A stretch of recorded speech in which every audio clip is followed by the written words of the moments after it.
জয় রাধে, জয় নিতাই চৈতন্য। আশা করি সবাই খুব ভালো আছেন এবং আনন্দিত আছেন।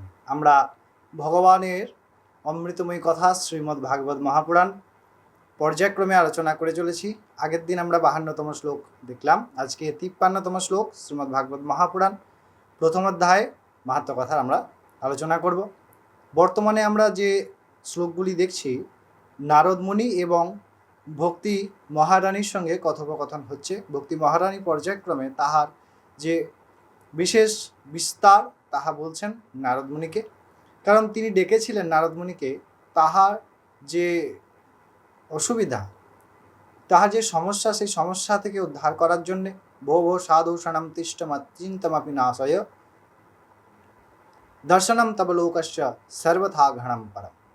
সেই সাধু শরণাগতি, সাধুর কাছে নিবেদন, অর্থাৎ নারদ মুনির কাছে নিবেদন, অর্থাৎ একমাত্র উপায় এই কলির তরণী পার হতে, এই কলির যে প্রবাহ তার থেকে পার হতে সাধুর আশ্রয়, সাধুর চরণে।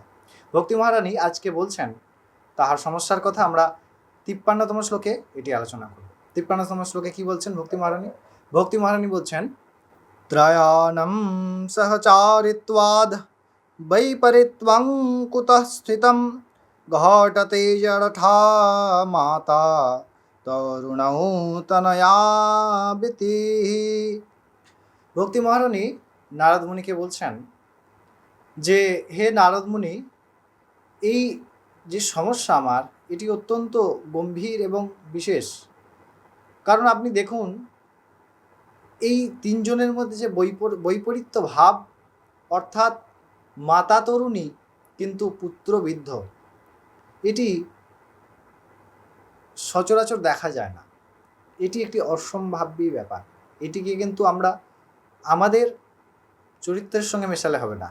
এটি ভক্তি মহারানীর কথা বলা হচ্ছে, ভগবত ভক্তির কথা বলা হচ্ছে।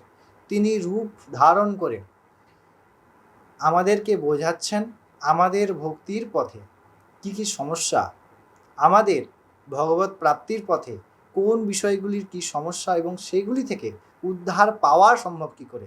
সেই কারণেই ভগবত ভক্তি, ভগবানের হৃদয়ে যে ভক্তি বসবাস করেন, ভক্তের হৃদয়ে যে ভক্তি বসবাস করেন, যে পথের মাধ্যমে আমরা ভগবানকে পেতে পারি, সেই পথটি চলার যে সমস্যা এবং তাহার থেকে নিবারণের একমাত্র উপায় সাধুর আশ্রয়, এটাই ভক্তি মহারানী বলছেন।